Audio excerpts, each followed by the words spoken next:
Halo, Assalamualaikum warahmatullahi wabarakatuh. Bagaimana kabar anak-anak soleh dan solihah semuanya?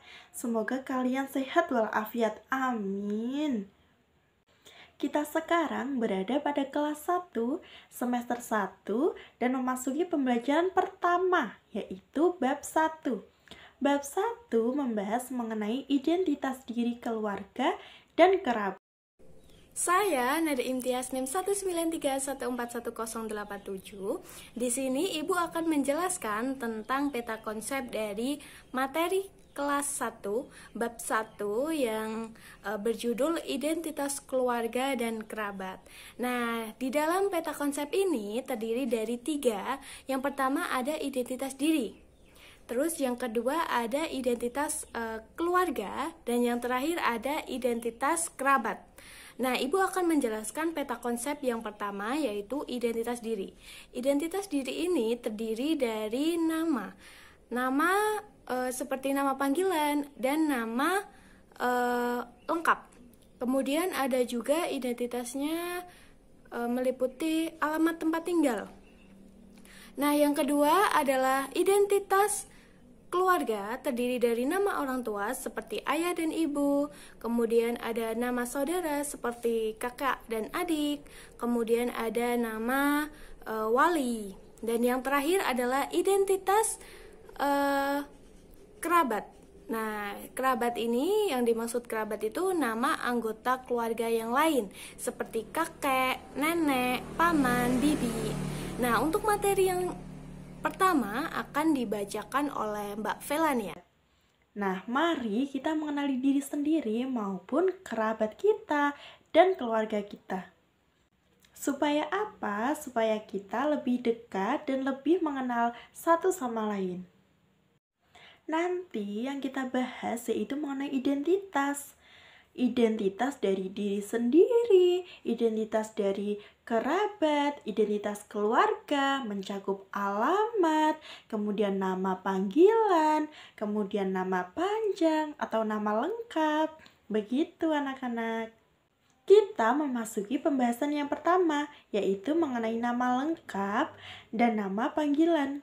Apa sih nama lengkap dan nama panggilan itu? Nah, Ibu kasih contoh.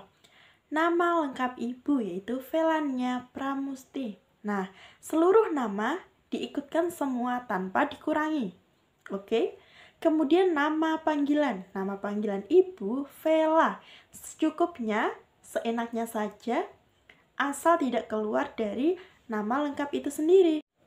Agar kalian lebih paham mengenai nama lengkap dan nama panggilan, Ibu memiliki cerita mengenai seorang anak kecil, anak kelas 1, mau memasuki sekolah. Ceritanya begini, dengarkan ya. Nah, Tata berangkat sekolah. Kemudian bel berbunyi, teng, teng, teng. Seluruh siswa masuk ke dalam kelas. Setelah seluruh siswa masuk kelas, datanglah seorang guru laki-laki. Nah, kemudian ia berkenalan. Halo anak-anak, nama Bapak Eko. Saya di sini sebagai orang tua kalian di sekolah. Kemudian Pak Eko menyuruh seluruh siswa untuk memperkenalkan diri masing-masing. Nah, ini ada contoh. Ada contoh 2 siswa yang sedang berkenalan. Yang pertama yaitu dia berkenalan seperti ini. Nama saya Ujang. Nama lengkap saya Ujang Kunaya. Kemudian siswa kedua, nama saya Juwita Maharani. Nama panggilan saya Tata. Begitu anak-anak, sekarang anak-anak sudah paham apa itu nama panggilan dan nama lengkap. Nah, materi yang selanjutnya akan dijelaskan oleh Nada Imtiaz. Sampai jumpa. Materi yang kedua yakni tentang nama ayah, ibu, dan wali. Langsung saja ke materi. Ayo berkenalan, ini keluarga Tata. Tata mempunyai seorang ayah, ibu, dan kakak.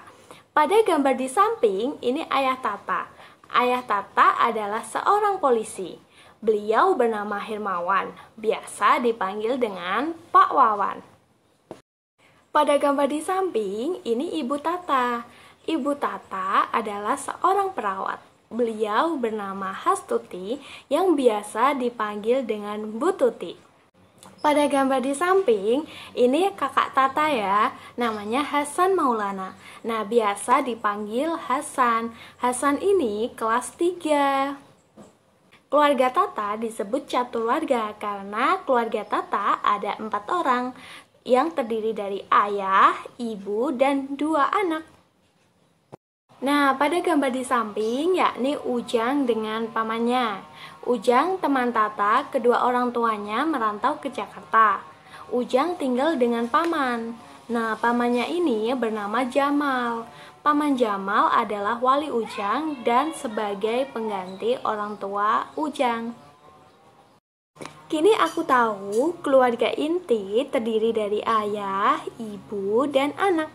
Nah, kemudian wali adalah pengganti dari orang tua kita. Nah, kita sudah sampai di materi yang ketiga, yakni tentang alamat tempat tinggal. Nah, pada gambar di samping merupakan rumah Ujang. Ujang tinggal bersama pamannya di Jalan Pemuda nomor 1 RT 2 RW 3 di Kelurahan Sukaraja, Kecamatan Sukamaju, Kota Sukabumi. Pada saat itu, Ujang tidak masuk sekolah. Nah, Ujang berinisiatif untuk meminjam buku ke rumah Miko di Jalan Pahlawan nomor 5. Nah, lalu Ujang pergi ke rumah Tata di Jalan Pelajar nomor 2. Nah, Ujang ini merupakan anak yang rajin. Untuk denah rumah Miko dan rumah Tata bisa dilihat di gambar di samping ya. Kini aku tahu alamat menunjukkan letak tempat tinggal, sedangkan denah adalah gambar yang menunjukkan letak suatu tempat. Halo semua, di sini dengan saya Lisa Ferisa Yudaningrum NIM 193141098. Di sini saya akan melanjutkan materi yaitu tentang anggota keluarga yang lain. Kalian tahu nggak sih anggota keluarga yang lain itu apa saja? Di sini saya ada sedikit cerita, simak baik-baik ya. Tata memiliki kakek dan nenek. Kakek dan nenek Tata berasal dari Surabaya. Nah, kakek merupakan orang tua laki-laki dari ayah ataupun ibu. Sedangkan nenek merupakan orang tua perempuan dari ayah ataupun ibu. Nah, kita lihat pada gambar 1.6. Di situ ada kakek dan nenek Tata. Yuk kita kenalan. Kakek Tata bernama Kakek Rahman. Sedangkan nenek Tata bernama Nenek Ida. Mereka merupakan orang tua dari ibu Tata. Lalu kita lihat pada gambar 1.7. Di situ ada Bibi Nola dan Paman Hotma. Bibi Nola merupakan adik perempuan dari ibu Tata. Jadi ibu Tata memiliki adik yang bernama Bibi Nola. Jadi si Tata memanggilnya dengan Bibi Nola dan Paman Hotma. Cukup sekian materi dari saya. Materi selanjutnya akan disampaikan oleh Erliana. Hai, saya Erliana Vinci Abdeliani, NIM 193141091. Nah, di sini saya akan menyampaikan materi yang selanjutnya, yaitu tentang akibat tidak tahu dari identitas diri. Teman-teman semuanya pernah nggak sih berpikir bahwa apa sih pentingnya identitas diri untuk diri kita? Nah, di sini Ibu punya sedikit cerita tentang bagaimana pentingnya tentang identitas diri. Langsung saja disimak ya. Ada seorang anak perempuan bernama Tata. Dia sedang berlibur ke kebun binatang bersama ibu dan ayahnya. Nah, Tata sangat asyik sekali melihat sirkus sehingga Tata terlepas dari ayah dan ibunya. Tata mencari kemana ayah dan ibunya. Lalu Tata menangis dan dia meminta bantuan dari seorang polisi. Nah, di sini Tata lupa sama alamat rumahnya. Untungnya Pak Polisi menanya nama dari ayah dan ibunya. Lalu Tata memberitahu nama dari kedua orang tuanya sehingga Tata bisa kembali berkumpul dengan kedua orang tuanya. Nah, dari cerita tersebut kita tahu betapa pentingnya identitas diri. Lalu apa saja yang mencakupi identitas diri? identitas diri seperti nama lengkap, nama kedua orang tua, alamat rumah, umur, dan sebagainya. Itu kalau bisa kita harus tahu tentang identitas diri kita. Semisal nanti kita ada apa-apa di jalan, kita bisa meminta tolong pada seseorang untuk mengantarkan kita ke rumah atau yang lainnya. Perkenalkan, nama saya Dewi Murati dengan NIM 193141085. Nah, di sini saya akan memberikan rangkuman sedikit mengenai materi yang teman-teman saya telah sampaikan terlebih dahulu. Tadi kan kita sudah membahas ya, apa itu identitas diri, pentingnya kita mengenal identitas diri. Nah, kemudian rangkuman untuk kali ini yaitu identitas diri itu apa sih? Nah, identitas diri itu terdiri dari nama dan alamat. Tidak jarang apabila kita harus menyebutkan identitas, maka kita harus menyebutkan nama lengkap kita, alamat kita di mana, dan dengan siapa kita tinggal. Nah, untuk keluarga inti yaitu terdiri dari ayah dan ibu. Untuk kakek adalah ayah dari bapak atau ibu kita, dan untuk nenek adalah ibu dari ayah atau dari ibu kita, itu disebut nenek. Lalu untuk yang termasuk dalam kategori kerabat dekat yaitu saudara kandung dari ayah atau saudara kandung dari ibu, itu disebut sebagai keluarga dekat.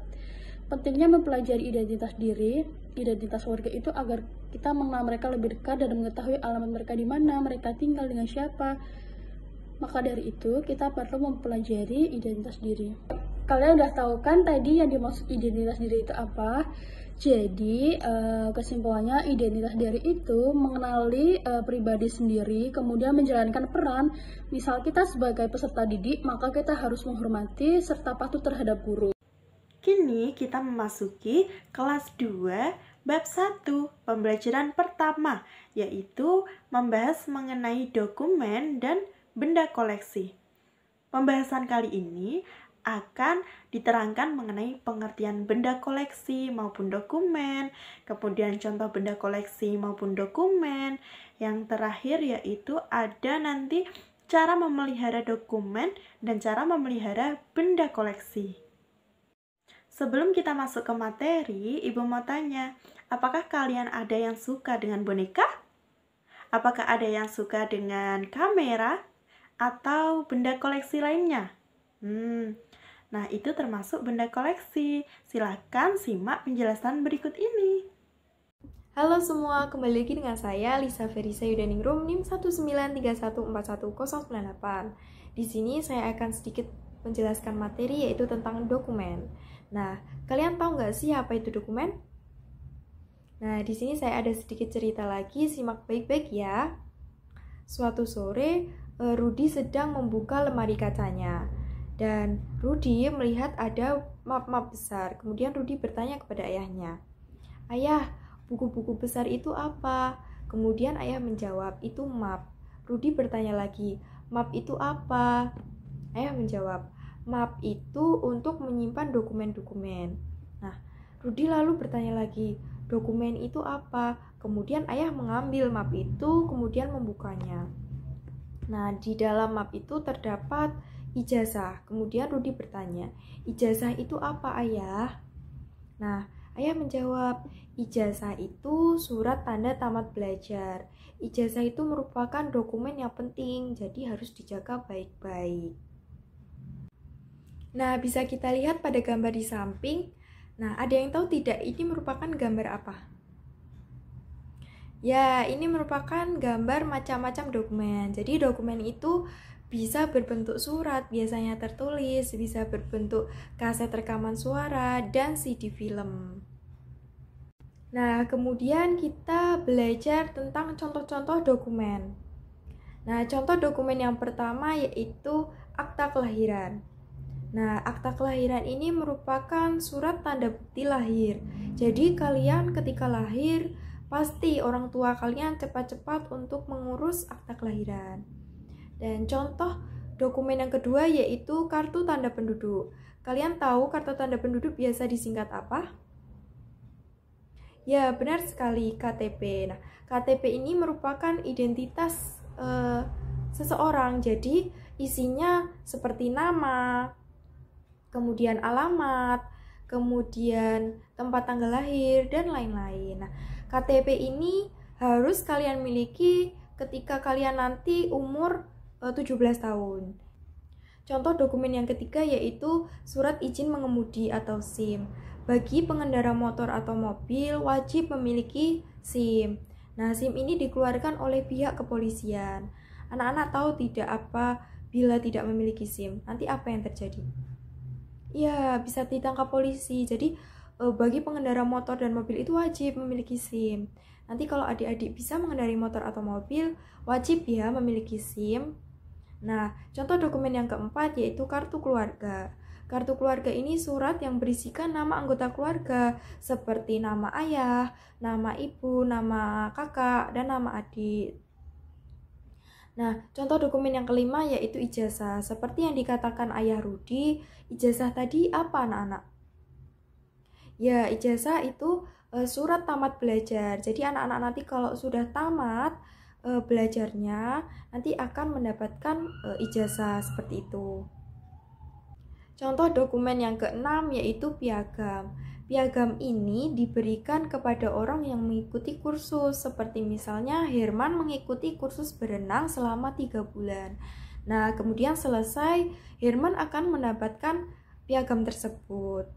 Nah, contoh dokumen yang ketujuh terakhir yaitu surat nikah. Kalian pernah melihat surat nikah? Nah, ayah ibu kalian pasti memiliki surat nikah. Surat nikah ini berisikan keterangan orang tersebut sudah menikah, seperti itu.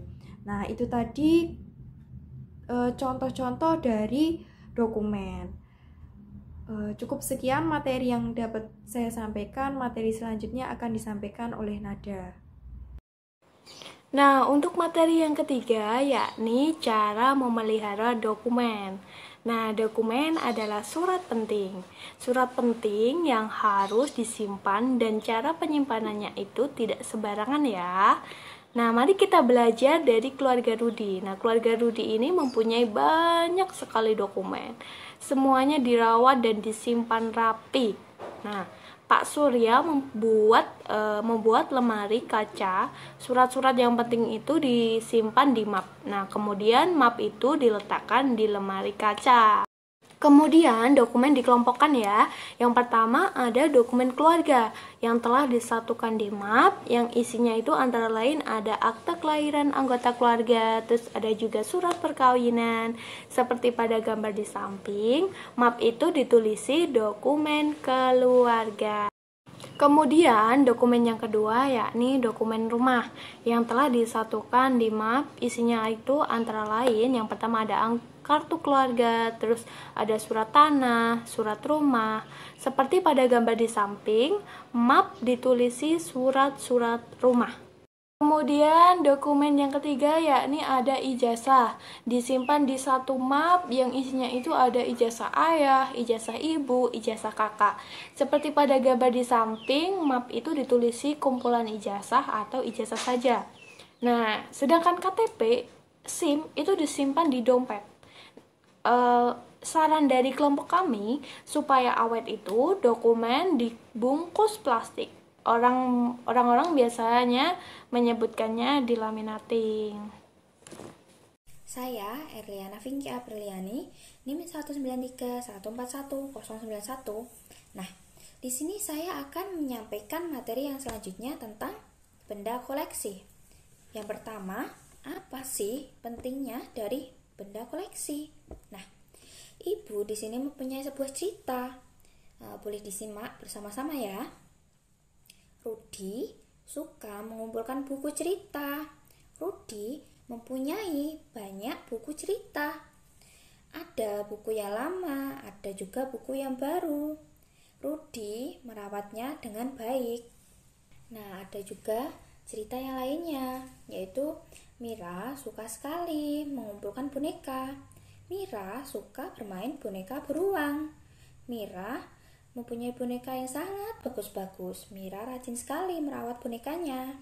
Nah, dari cerita tersebut dapat kita simpulkan bahwa benda koleksi adalah benda yang dipajang atau benda yang memang sengaja dikumpulkan untuk menjadi barang simpanan dari seseorang tersebut. Nah, selanjutnya ada contoh dari beberapa benda koleksi. Yang pertama ada foto. Foto biasanya disimpan di dalam album, yang seperti foto keluarga, foto bersama teman-teman, dan yang lainnya. Yang selanjutnya ada perangko. Perangko biasanya disimpan di album perangko. Nah, yang ketiga ada boneka. Boneka biasanya disimpan di lemari khusus seperti lemari kaca dan yang lainnya. Ada juga lukisan. Lukisan biasanya disimpan di galeri. Ada juga mobil. Ada seseorang yang mempunyai hobi mengkoleksi mobil seperti mobil baru atau mobil tua atau mobil antik seperti gitu. Yang selanjutnya ada orang yang suka sekali mengkoleksi foto atau film. Selanjutnya ada juga orang yang suka mengoleksi benda pusaka seperti keris dan yang lain-lainnya. Nah, pada materi yang ketiga yakni cara memelihara benda koleksi. Kenapa sih Bu harus dirawat? Karena jika tidak dirawat pastinya akan cepat rusak. Nah, benda-benda koleksi ini harus dirawat dan disimpan di tempat khusus. Foto disimpan di album, perangko juga disimpan di album. Terus benda pusaka disimpan di lemari. Perhiasan biasanya disimpan di kotak. Kemudian lukisan disimpan di galeri. Kaset lagu disimpan di rak CD film. Untuk kesimpulan kali ini kan kita tadi telah membahas tentang dokumen, terus benda koleksi, lalu bagaimana cara kita merawatnya. Kalian udah tahu belum dari materi yang teman-teman saya sampaikan apa sih itu dokumen dan bagaimana cara kita merawat benda koleksi kita. Nah, dokumen adalah bentuk benda tertulis maupun gambar yang digunakan sebagai bukti maupun sebuah keterangan. Dokumen tersebut berisi tentang hal-hal rinci dan keterangan yang ada di dalamnya. Lalu seperti apa bentuk dokumen? Nah, bentuk dokumen itu bisa berbentuk seperti surat, gambar, maupun rekaman, maupun rekap film yang telah direkam sebelumnya. Lalu gimana cara merawatnya? Nah, di sini benda koleksi dan dokumen sama-sama diletakkan di dalam tempat khusus. Tidak mungkin pastinya kita meletakkan benda koleksi di tempat sembarangan. Kan yang dikhawatirkan misal benda tersebut jatuh atau hilang, itu akan merugikan diri kita. Dan kemudian misal kita ingin melihatnya, kalau kita telah menempatkan ke tempat khusus, maka kita dengan secara langsung dapat menghampiri tempat itu. Jadi kita, misal aku ingin beli patung, aku langsung merawat patung itu dan aku membersihkannya agar tidak kotor. Aku meletakkan tempat yang lebih baik, itu agar terhindar dari benda yang hilang. Nah, itu tadi penjelasan materi mengenai kelas 1, bab 1 tentang identitas diri, keluarga maupun kerabat. Kemudian, kelas 2, bab 1 mengenai dokumen dan benda koleksi. Terima kasih. Sekian. Wassalamualaikum warahmatullahi wabarakatuh.